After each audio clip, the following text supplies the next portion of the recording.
Hi, in this video I'm going to show you how to get frequency of a qualitative variable in a dataset in R. So we'll use a dataset. Okay, it's about information about car sales. There are different variables you can see here: the make of the car, model, type, origin, and so on. So origin is about origination of the place, so it could be Asia, Europe, US, and so on. Model could be different models of the car, type, SUV, sedan, and so on. So how do we get frequency of these these variables? In R there's this function called table. We can use that. Okay, and the syntax is very simple. You use dataset and then you refer to the column for which you want frequency, okay, and separated by a dollar sign. Okay, so those who are new to R programming, this is how we use it to refer to a given column in a dataset. And those who are already familiar, I'm sure it's quite easy and you know it very well. All right, so here we do. So we use the function table to get the frequency. Okay, use this variable. I'm going to store the frequency in this variable frequency, but you can use any name. Okay, and to see what's in there, you just run it again. Okay, you see that you have Asia, Europe, and US, the three different values of that variable origin, and you have the frequency of each one of these values. Okay, but it's in a row form, right? You can also slightly make it better by using a C bind. That means now it will be in the column form. Okay, so here you are. So we use the C bind function, and now you see the frequency in a more of a column form. So this is how you get frequency of qualitative variables in R. You can also use other variables such as make, for example, and here you are. So we have different makes and the count of each one of these variables. Thanks. Hi, in this video I'm going to show you how to do cross tabulation in R. I'm going to take a data set. So here is the data set. Let's have a look at the data. So this is how the data looks like. It has got information about the cells of different cars. So it has got models, types, origin, and so we'll take few of these columns and we'll do cross tabulation. Alright, so we'll attach the data because this is the data that we're going to use. Okay, so how do we do cross tabulation? A simple cross tabulation will look like this. We use the table function and we'll use, let's say, two of these variables for cross tabulation. Okay, we use type and the number of cylinders. So cylinder is a column here. It's got the number of cylinders a car has. So we'll cross tabulate the type of the car and the number of cylinders it has.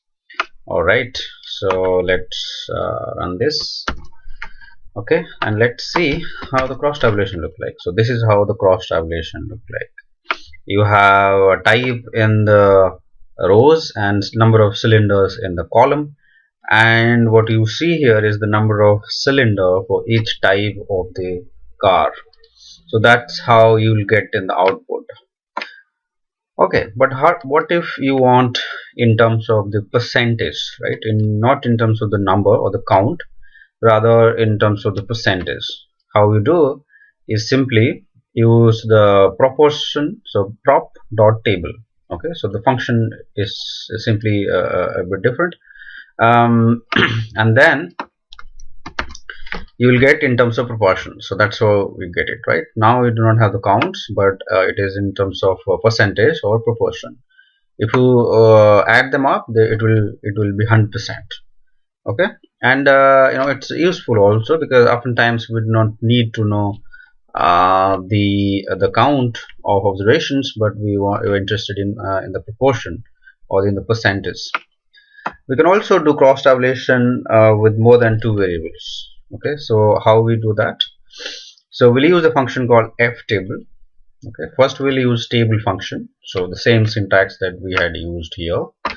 It's just that now we have another variable, the third variable. Now we have three variables. Cross tabulating more than two variables is not very common. because it's a bit difficult to understand the outcome. It's not that, you know, instead, you know, you can go for more visual form of analysis rather than cross tabulating, but if in case you want to do, you can certainly do it. So this is how you do it. You first use the same syntax, the table function, and then you use the function f table. Okay, and this is how it looks like. Okay, let me run again. Okay, so this is how it looks. As I've said, it's slightly difficult to interpret. So you have type, okay, and then you have cylinder. So if you see here, let me show you. So it starts with type, and in type you have, you know, different type. You see here hybrid, sedan, sports car, SUV, trucks, wagon, and so on. And for each type you have the number of cylinders and then the country of origin. So origin is the, you know, the third variable we just added. Okay, so for type hybrid, so these are the cylinders, the number of cylinders. Okay, and then for each type of cylinder, how the country of origin. Okay, so that's how you tabulate with more than, you know, three variables. Sorry, two variables. Okay, we can also use the xtabs function. So there is already a function called xtab in R which also can be used. Slightly different. The syntax looks more like, you know, a linear regression syntax. So here is the syntax. You can see here. So we have xtabs function, and then we give the variables for which you want cross tabulation. Okay, and you can interchange, by the way. Okay, so you know, you can interchange the variable names in the function, and then obviously you will get slightly different outcome, right? If you want type to be in the column, cylinder to be in the rows, then just interchange their places. You know, it's going to be okay. So let's run this. Alright, so this is how we started with, right? We started with the table function and we got it. So xtab also can be used, and xtab can also be used for, you know, three variables. Okay, so let me use origin here. So simply add plus and then origin, and let's run this code. Now you see it's a 3x3 cross tabulation. Okay, so exactly how we got it using table function, but you can also use the cross xtab functions to, you know, get the same results. Thank you so much. Hi, in this video I'm going to show you how to see the cumulative distribution of a quantitative continuous variable in R. We'll use a data set.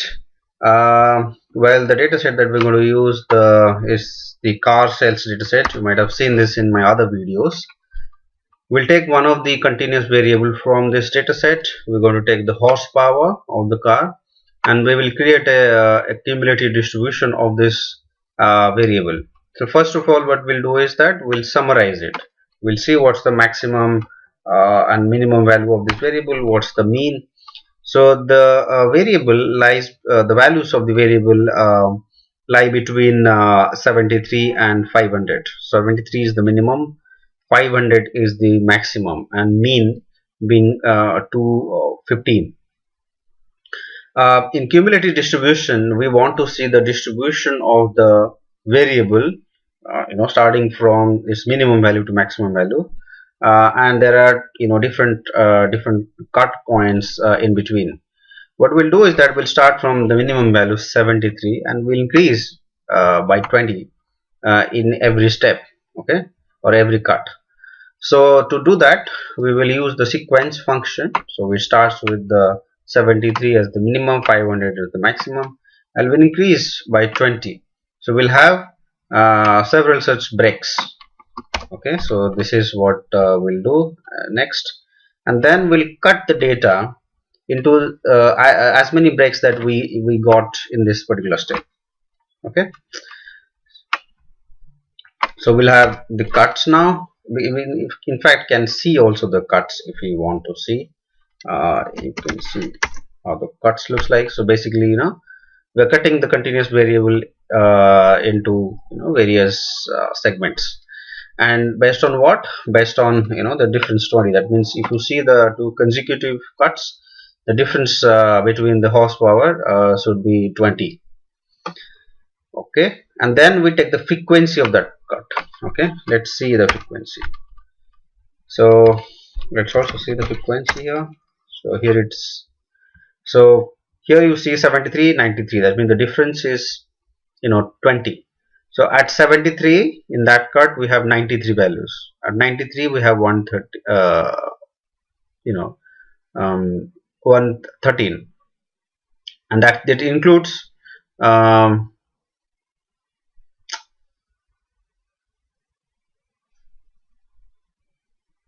okay, sorry about that. So from 73 to 93 there is one observation, and it was 113, 17 observations, 113 to 133, 30 observations, and so on, right? So every 20